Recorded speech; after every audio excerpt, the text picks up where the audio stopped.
High above the cornfields of Iowa, United Airlines Flight 232 is in serious trouble. I have it. What was that? One of the DC-10's 3 engines has exploded. The plane is out of control. Close the throttles. The crew's best hope at landing happens to be in the cabin. Denny Fitch knows more about flying a DC-10 than almost anyone on Earth. That's how I transitioned from a passenger to a crew member. You want to go forward out? Let it come back, it'll lead it away. But nothing in his vast experience has prepared him for what he finds. Lost all 3 hydraulic systems. I took it all in. The immediate, fast conclusion is, Denny, today is the day you're gonna die. Mayday, mayday.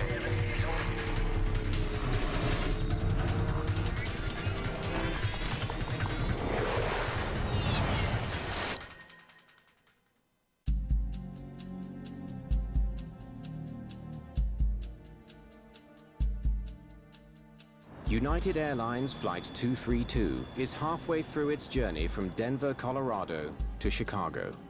The DC-10 is cruising at 37,000 feet. The clear weather makes this a relatively easy flight for the captain and his first officer, both former fighter pilots. Oh, looks like we're gonna make Chicago on time. The airplane was trimmed up. We enjoyed a cup of coffee, and weather was good. There was absolutely no reason why we shouldn't have a pretty normal flight that day. Today is Children's Day at United Airlines. A child's ticket costs only a penny. Of the 285 passengers on the flight, 52 are children. Thanks for the cookies, Jan. Now, how about some more coffee? Denny Fitch is a United Airlines pilot and a flight instructor for the DC-10. The flight was normal in all respects. We had climbed altitude. The lunch had been served. The tray was being removed, and I asked the flight attendant if I may have a cup of coffee. Heading home for a few days? Yeah, be good to get back.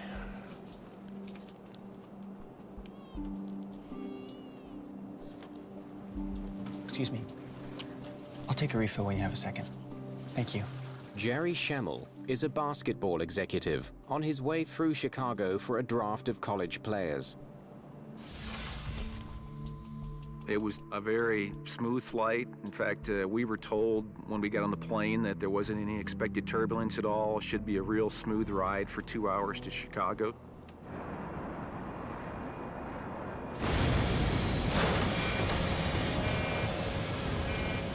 And all of a sudden, with a bang, it's just like being thrown into a great big tornado of activity. First Officer Bill Records immediately shuts off the autopilot and takes manual control. I have it. What was that? There was no alarms at all, no bells, no whistles, no lights flashing, just this big explosion, and that was it. First thing I thought when I heard it, and then I could feel it kind of rip through the cabin, was a bomb has gone off. And I thought, that's it for everybody. And the conscious thought hit me that people don't survive bombs going off in planes. Denny Fitch pays close attention to the DC-10's every move. The coffee cup no longer had coffee in it. It was all over the table linens. My fanny was no longer in the middle of the seat. It was now up against the left armrest. That was followed by 10 seconds of quite pronounced, violent airframe shuddering. I've got control. Check the gates. The pilots can barely control the plane. Captain Al Haynes tries to figure out why. The airplane was shaking so bad you couldn't read the instruments, and you had to lean way up near the panel to read it. We lost the number 2 engine. The DC-10 has 3 engines. The number 2 engine is mounted on the tail. It's the one that suffered a catastrophic failure. The people in my area were calm, but you could tell they were very nervous. They were anticipating, like I was, what might happen, and we knew that what might happen wasn't going to be very positive. Records is not able to level the plane. We're losing hydraulics. Let's shut number 2 down. The reason you shut down an engine when it fails is you don't know what the damage is to the engine. If it kept turning, it could tear itself apart. Okay, that's got it.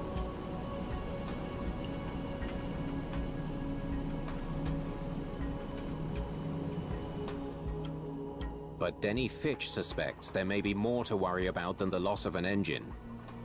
I was looking out the window for clues, and one of the clues that first appeared to me, and it was an abnormality, was the fact that the right wing of this aircraft was dropping. It doesn't make sense. The number 2 engine can't cause these wing behaviors. In other words, its loss doesn't have anything to do with what I'm seeing. Bill said, Al, I can't control the airplane. And that's a real attention getter. And so I look forward to see what the flight controls are doing. The damaged engine has been shut down. The plane is not responding to the first officer's commands. It's banking further and further to the right. It's a very sickening feeling to have the controls all the way over and have them all the way back as far as you can go. And the airplane was, in fact, going the opposite direction. I've got it, Bill. If the pilots can't find a way to level the plane, it will soon be upside down. We had the control wheel as far as it go to the left and as far back in your lap as it would go. You can't do that in flight. So there's something drastically wrong there. But the airplane was starting to roll over in its back, and we had to stop that. This isn't working. The plane has become impossible to steer. It's a dire situation, and it can't be explained by the loss of one engine. Dudley, check the cages. What's going on back there? We have no hydraulic fluid left. All systems are down to 0. All 3? That's impossible. A complex hydraulic system carries the commands from the pilot's control column to the aircraft's control surfaces, such as the elevators, rudder, and ailerons. Without fluid in the system, there is no way to move these crucial flight controls. Hydraulics are the lifeblood of the airplane. They provide the muscle to move the flight controls, to retract and lower the landing gear, to move the flaps. A lot of the things that move on the airplane are done hydraulically. If you do not have hydraulics, you have absolutely no control. You might as well just take the control column out and throw it out the window. Even though the control columns have no effect on the movement of the plane, both pilots instinctively use them as though they did. It's like driving a car. If you're sliding on ice, nobody lets go of the steering wheel, even though the steering wheel is not effective. And this is the same way. You're holding onto the controls, hoping, I guess, that maybe there's some hydraulic fluid in there someplace. What's it say in the book? The DC-10 has 3 separate hydraulic systems. If one fails, the other 2 act as backup. But all 3 systems are now empty of fluid. There's nothing in here for anything like this. 1 billion to 1 were the odds that this would happen. You're never trained for that. You never drilled for it, you never trained for it, because technically it can never happen. No hydraulics means no flight controls. The plane could spiral to the ground at any moment. Let's use the engines. Yeah, why not? Well, we kind of made it up as we went along. Everybody realized that this was something that we didn't have a procedure for. So you just kind of grab for whatever's working. The left and right engines are still running. The pilots decide to use them to their advantage. I'm going to pull back number 1 about 10%. You go up on number 3, 10%. Nice and slow. By adjusting the power to the 2 remaining engines, they may be able to level the aircraft and make it fly straight. Easy does it. The engines are at cruising speed. The slightest miscalculation could be catastrophic. The plane begins to level off.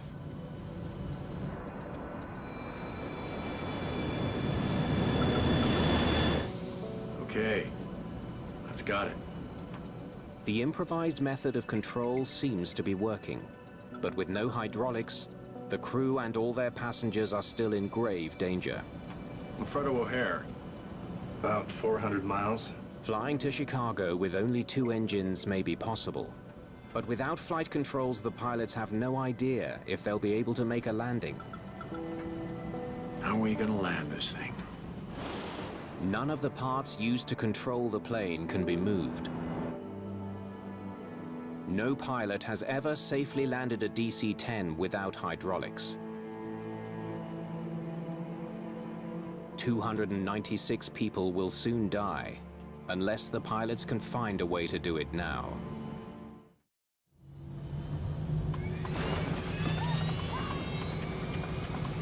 The nose is going down. What's going on here? United Airlines Flight 232 has begun to accelerate downwards. Normally, pulling back on the control column would raise the elevators and lift the nose of the plane. We have no elevators. But with no hydraulics, that control is gone. Normally, you just pull back and add a little power and pull the nose up, but we didn't have the controls. Okay, let's ease them up, see what happens. The only things working on the plane are the two forward engines. Let's try 10%. Watch the gauges. Easy. By increasing power to the engines, the pilots hope they can create enough lift under the wings to raise the nose.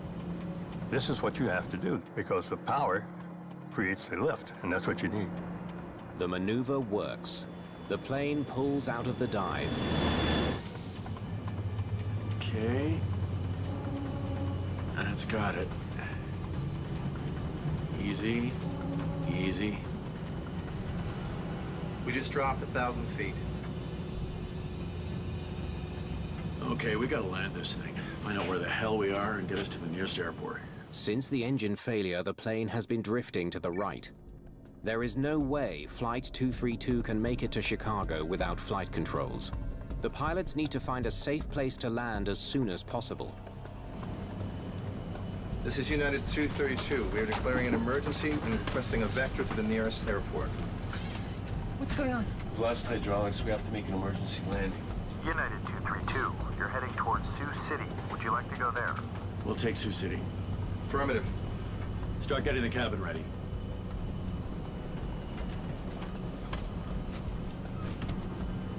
Okay, now we're climbing. The plane suddenly begins to climb. As it does, airspeed drops. The wings begin to lose lift. If the climb continues, the plane will stall and fall from the sky. What the hell's going on here? Watch the right side. I got it.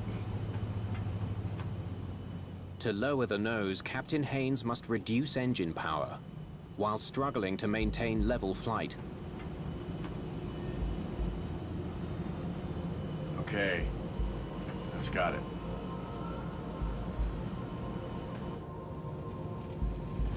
I felt the plane start to drop, and I'm just trying to think, all right, what the heck is going on with this aircraft? We're dropping again. Ease it up. Gently. Gently. Okay. 275. Jesus. The plane has dropped another 1,500 feet. How far is Sioux City? About 55 miles. In 30 minutes, the plane will hit the ground.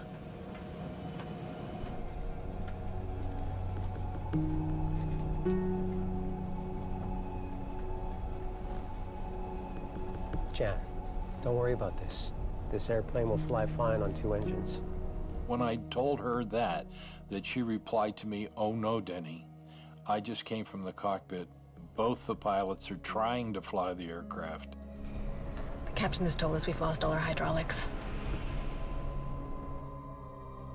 Bingo. That means no landing gear, no slats, no flaps, no flight controls. Okay. Tell the captain that you've got a DC-10 training check airman back here. If there's anything I can do to help, I'm happy to do so.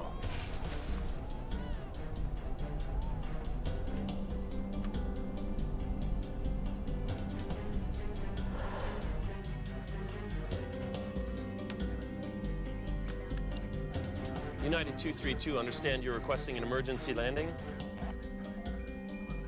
Affirmative.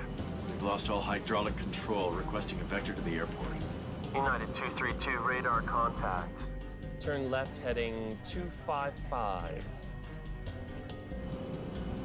I don't think turning left is something we want to try. I wouldn't want to risk it. Agreed. The heading to Sioux City requires a left turn, but for some reason the damaged plane only wants to turn right. Forcing it to turn left could be disastrous. Okay, we're in a right turn right now. That's about the only way we can go. Tower gave us a heading to fly, we'd try to fly it. And if we would drift off to the right because we would lose it somewhere in the manipulation of the throttles, rather than try and turn left, we would just do a 360. United 232 Heavy, roger. Right turn heading 255. The pilots must execute a precise right turn without the use of the plane's ailerons. They carefully alternate power between the two engines to turn the crippled plane around. As they begin to turn, the nose suddenly falls again. The plane accelerates downward.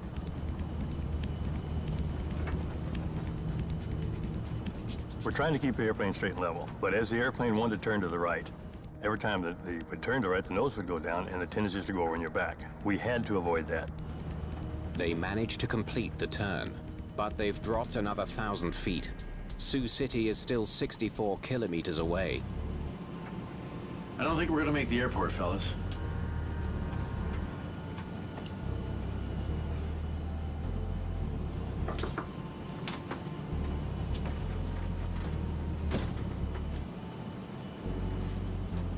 There's a DC-10 instructor on board who's offering assistance. Having a trainer or an instructor whatever, on board the airplane was a relief to us because we thought he could give us inputs that we didn't have. Maybe he could help, and he volunteered to come up, and we were very happy to have him come up. Okay, let him come up.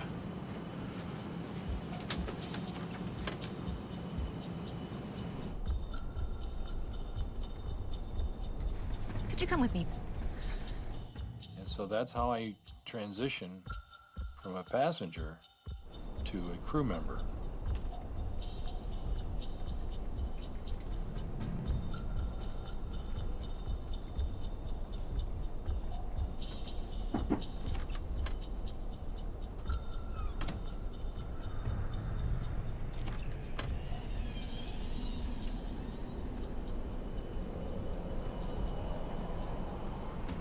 And I remember their forearms and their tendons being tense. I remember their knuckles being white. They both were on the flight control wheels, their respective wheels, trying to fly the airplane together. Now that's an anomaly because the airplane will fly quite nicely with one person and two fingertips. That's just the nature of the beast when it's normal. This is clearly not normal. You want to go forward, Al? Now go forward. Let it come back and lead it away. Lost all 3 hydraulic systems.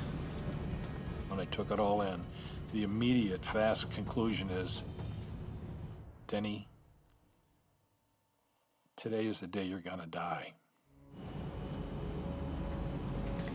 Tell me what you want, I'll help you. Take the throttles. Because he can stand between Bill and myself now, and he can operate the alternating thrust a lot easier than we can. Okay.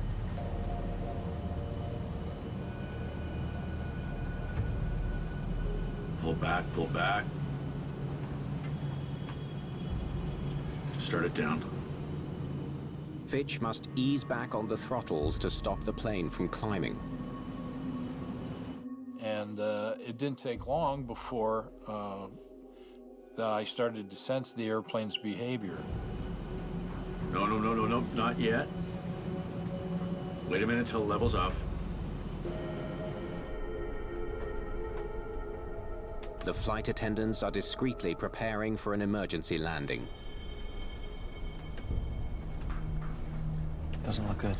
I watched the flight attendants, I think like a lot of people did, very closely, just to kind of get a feel for what they might be thinking, what they might know, what they might be feeling, and for several minutes, they just spent time clearing the cabin. Denny Fitch keeps his eyes on the control column to figure out what the pilots want him to do. Is this Sioux City down to the right? That's Sioux City. Finally, their destination is in sight. Normally, the pilots would begin reducing their speed on approach to the airport. But with no flight controls, that's something they can't do. Because of the loss of hydraulics, they were not able to configure the wings for the normal landing, so they had to come in much, much faster to maintain the necessary lift. We had absolutely no way to control the speed. That was the biggest concern of us all, was how fast we were going and to try and slow down. And there's just nothing we can do about it. If they can line up with the runway at all, they'll be hitting it at a very high speed. There's no telling what the impact will do to the plane.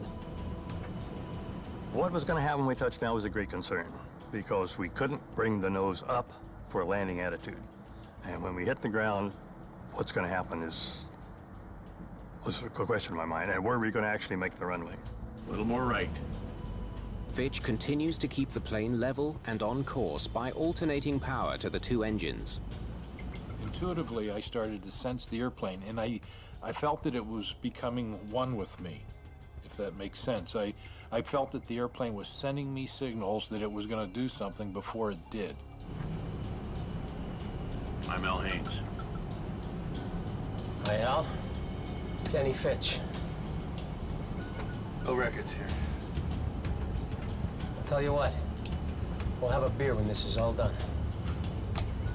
Well, I don't drink, but I'll sure as hell have one. We were facing death. All of us were, and our passengers. United 232 is less than 10 minutes from a nearly impossible landing. No one is expected to survive.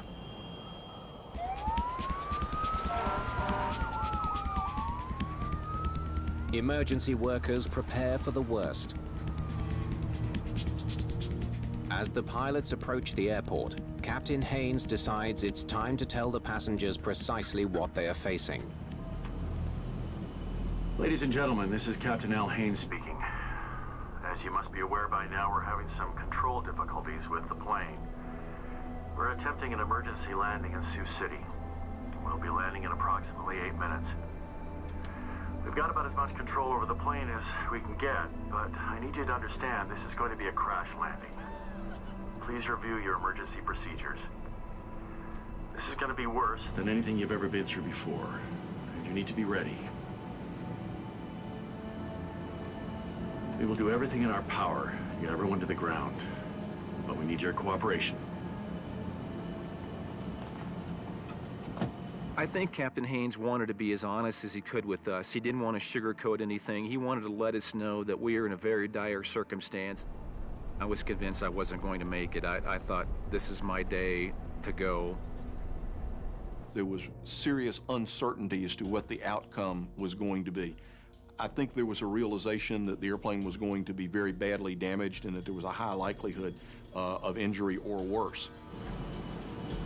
Okay, let's start this sucker down.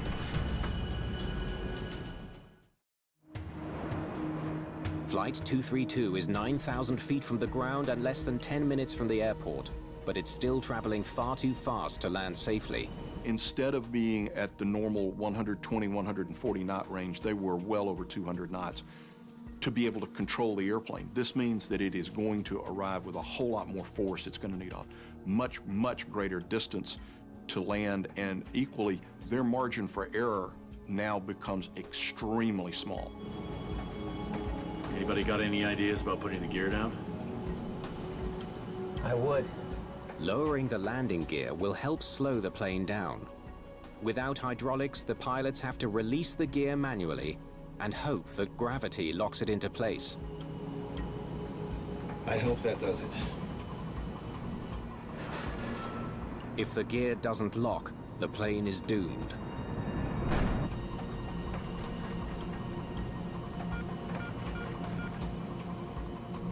All green. The gear creates enough drag to slightly reduce the airspeed, but the plane is still traveling almost 70 knots faster than it should be. Okay, start it down now. The passengers try to prepare themselves for what may be their final moments. Last three things I said to my wife were, last three words were, I love you. I thought things were in place. for me not to survive this incident. And then the last couple minutes, I started thinking to myself, you know what, just in case you're wrong, you better get ready and form a game plan here. So the last 4 or 5 minutes, I thought to myself, all right, if you hit the ground and you're dead or you're hurt seriously, you might not be able to help. But if you aren't, don't flee the plane, don't panic. Stay around, stay under control, and try to help other people as best I could. The plane is only 27 kilometers away from the airport. Do you want the seat? Yeah. You might.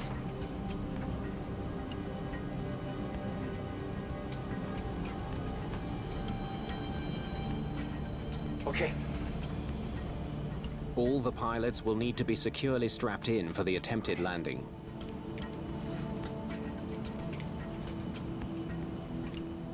Only a few kilometers away from the airport, the crew must make another circle to the right to adjust their course. Airport's down there. Got it. I don't see it yet. As soon as it starts down, back we go. Concern within was how fast we're going to hit the ground and what's going to happen when we hit the ground. When we hit the ground hard, let's hope it's not hard enough to tear the airplane apart. Forward, forward, forward. Without flaps, airspeed is the only thing keeping the plane in the air. The pilots have no choice but to keep the engines at close to full power. Won't this be a fun landing? Hold the heading if you can. That's fine. From an altitude of 37,000 feet, the pilots have corkscrewed their way down to within sight of a runway. Now they have to get the plane on the ground. The plane is descending to the runway at 1,600 feet per minute, faster than the space shuttle comes into land. That's fine. I got the runway. It's off to the right, over there. Over there. But the pilots can't slow their plane. In fact, Fitch must increase engine speed to keep the nose up. Bring it on down. Oh, baby. Ease her on down. Tell them we're 2 minutes away from landing. 2 minutes away from landing, 2 minutes. Your attitude is you will get this done. I will do this. I will do it. I will not accept failure. I will not accept anything less than the best. And so even if I die, that's the way I die. That's the way I'm going to die.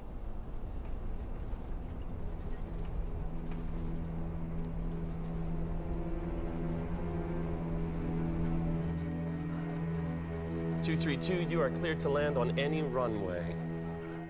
Ah, you want to make it particular and make it a runway, huh? I know we're close enough now, coming in fast enough now, that we're going to make the airport. That was the main thing.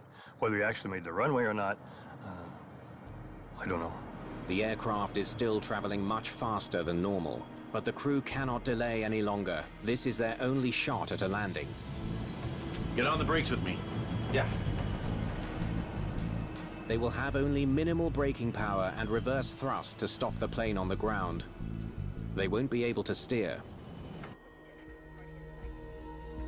No pilot at the controls of a commercial jetliner has ever landed a DC-10 safely at this speed, with or without flight controls. Pull the power back. That's right, pull the left one back. You could hear people crying, and every once in a while you could hear people kind of scream a little bit. And I remember at the end thinking, all right, there's nothing else I can do to get ready here. Now I just got to see what happens, see what unfolds. The plane is 30 seconds from landing. Brace, brace, brace. Had no idea what was going to happen when we touched down. We were going way too fast. We had no flaps. We had no brakes. And we had no way to steer the airplane once we did arrive at the runway. At the very bottom, I was hoping to do the pitch up by putting more power in, pulling the nose up, causing the whole belly to become drag into the wind and slow us down so that we would touch down on the landing gear and then roll down the runway.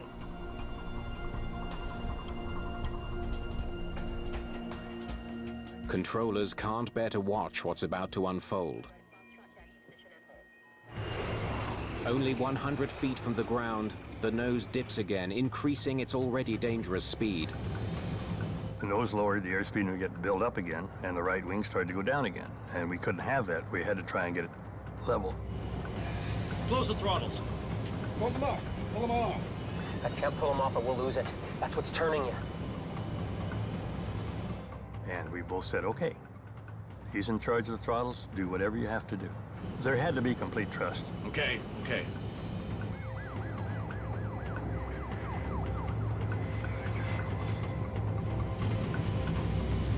Left, Royal, left, left, left, left, left, left, left.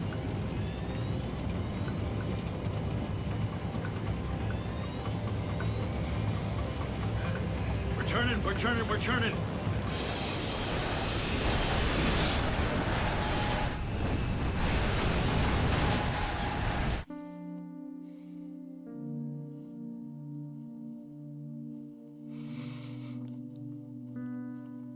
Didn't get it quite right. And we hit very hard. My head smashed down into the radio rack in front of me.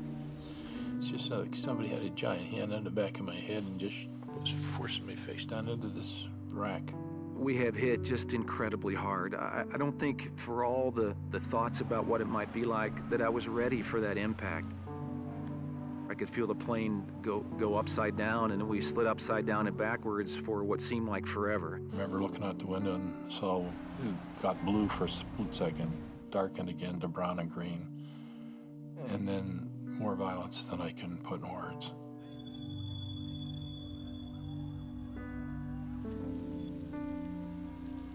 I had to take a couple seconds to figure out whether I was alive or not.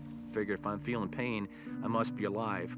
And then I realized what had happened. I realized we'd flipped over. I was hanging upside down in my chair. I had no choice but to go back because smoke was chasing us all to the back of the plane. And I finally found an opening where we had broken off in the tail section and got out that way. And I stepped out of the plane, realized I was in a cornfield, and I'd been in plenty of them. That gave me some comfort. I knew that at this point, I was probably in pretty good shape and that I wasn't going to perish in that crash. I took a couple steps out of the plane and I heard a baby crying back inside the wreckage, and I didn't stand there and weigh the risks. I didn't think it through. I just reacted to the sound. The next thing I remember, I'm back inside the wreckage. It's okay. It's okay. Jerry Schemmel manages to find the child and helps reunite her with her parents. It's okay. But others are not so lucky. The plane lies in pieces on the runway and in a cornfield.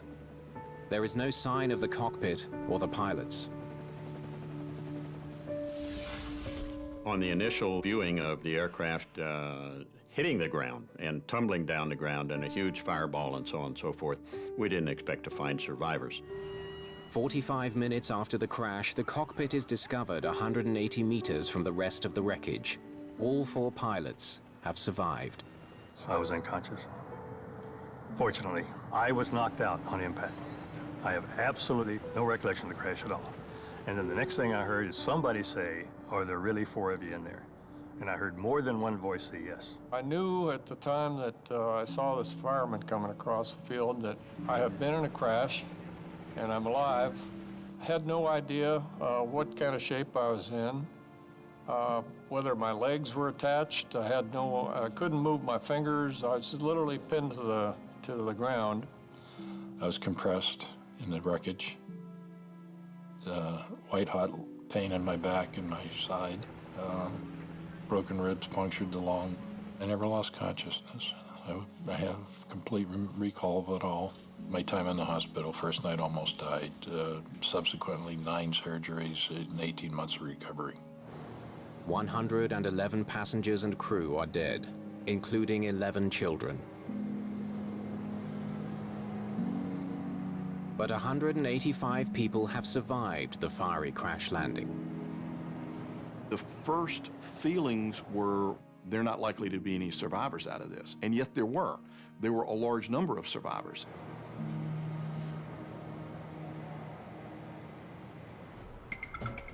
The damage to the tail section confirms what the pilots reported.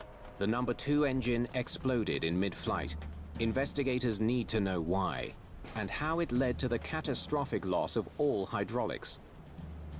We already pretty well knew what we were looking for.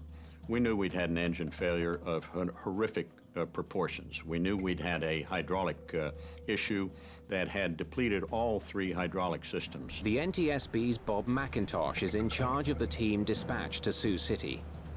The investigation focused fairly quickly on the shrapnel, the trajectories of the various parts, and how they could have disabled the airplane in the way that it did.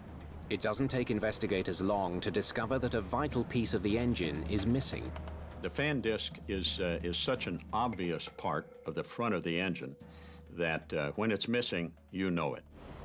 The fan disc is one of the largest pieces of the engine. It is responsible for bringing air into the core. It's around almost 400 pounds. It's about 32 inches in diameter. That was missing. And we knew that it was going to be our job to find that, because that was the destructive force that had brought this airplane down. Since the accident involved the failure of such a key component, metallurgists joined the NTSB to help find the cause. The rotating parts in the engines of jet airplanes have to withstand a lot of stress. So you want to use a material that optimizes the strength while minimizing the weight. So at the front of the engine, the fan disc, for example, they use titanium alloys. Jet engines are extremely reliable. To have a fan disc break off is almost unheard of. The failure of a major rotating part of any kind, whether it be at the front end or anywhere in the engine, is a major event. Before they can understand this rare failure, investigators must find the missing fan blade assembly. The clue to solving the mystery behind the crash is likely lying in a farmer's field somewhere in Iowa. A massive search gets underway. It was extremely frustrating to us because we knew we didn't have it, and we knew it was going to be a pretty tough job to find it. We were motivated to find it, but we knew it was going to be tough. Now I can't control the airplane. Meanwhile, investigators turn their attention to the plane's hydraulics, wondering how a system with triple redundancy could have failed. In theory, if you lose an engine, you lose one of the systems. Our challenge, recognizing that the number 2 engine was the origin of the problem, was to try and figure out why all 3 hydraulic systems had failed. Each of the 3 hydraulic systems is powered by one of the 3 engines. Since only one engine failed, 2 hydraulic systems should have kept working. Investigators examine the wreckage around the number 2 engine. They begin to see what might have happened. There was a place where all 3 hydraulic systems were getting together, and that was in the horizontal stabilizer to actuate the elevators for up and down control. All 3 of the plane's hydraulic lines concentrate at the back of the plane, below the rear engine. The number 2 system was destroyed when the fan disc blew apart. Exploding shrapnel damaged the 2 remaining systems. All the hydraulic lines were either punctured or severed. The plane essentially bled to death. So we were able to understand how an engine failure in number 2 would result in number 1 and number 3 being rendered inoperative. Now that investigators know how much damage the broken fan disc caused, it's all the more urgent to figure out why it failed. They must find the broken piece. A $50,000 reward is offered to anyone who can find it.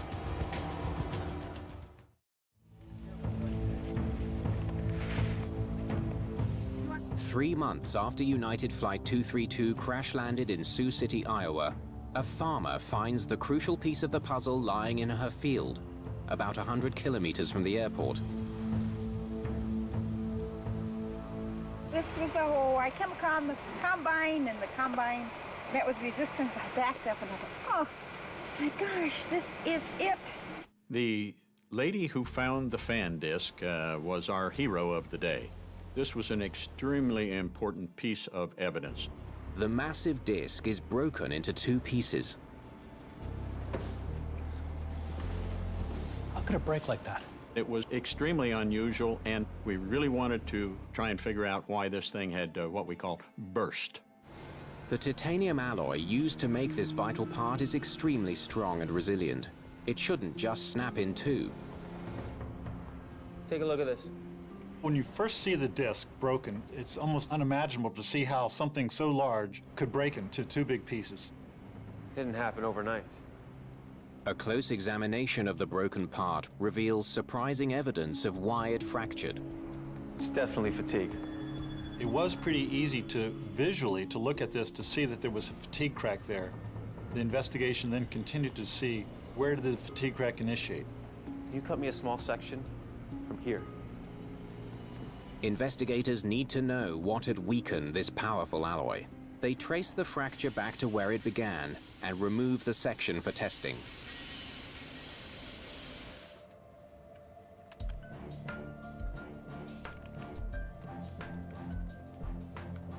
Well, well, well. They find elements that should not be in the metal, nitrogen and oxygen mixed in with the titanium. Nitrogen and other elements such as oxygen, if they are present in the titanium alloy, cause an increase in brittleness, so that when you load this area, it'll crack very, very easily. A bad batch of titanium? I'd say so. Investigators conclude that a microscopic imperfection in the titanium used to make the fan blade caused a crack that developed slowly over 17 years. It kept progressively getting bigger and bigger each time the engine started and stopped. It was only a matter of time before the disc finally broke. I had it. What was that? And disaster occurred. This part was supposed to be inspected on a regular basis, and indeed it was. But where the crack was located simply was extremely difficult to detect. The NTSB immediately recommends more thorough inspections of all engine fan discs. Titanium is now melted 3 times in a vacuum to remove impurities. Any kind of oxygen and nitrogen that might be in the material is sucked out into the vacuum and drawn out. The DC-10's hydraulic system also gets an upgrade. Designers add a series of valves so that a line can be sealed in case of a rupture. Every accident is a learning experience.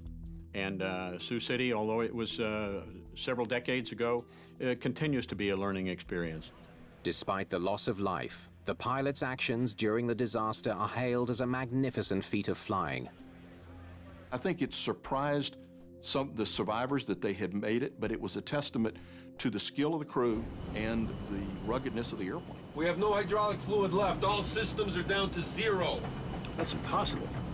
Once they lost the 3rd hydraulic system, they were in an uncharted area with no checklist and having to improvise it. Let's use the engines. It was a catastrophic event that they made to turn out reasonably well. Tell me what you want and I'll help you. Take the throttles. Captain Haynes' decision to accept an offer of help in a moment of crisis is what many believe saved the lives of 185 people. Okay.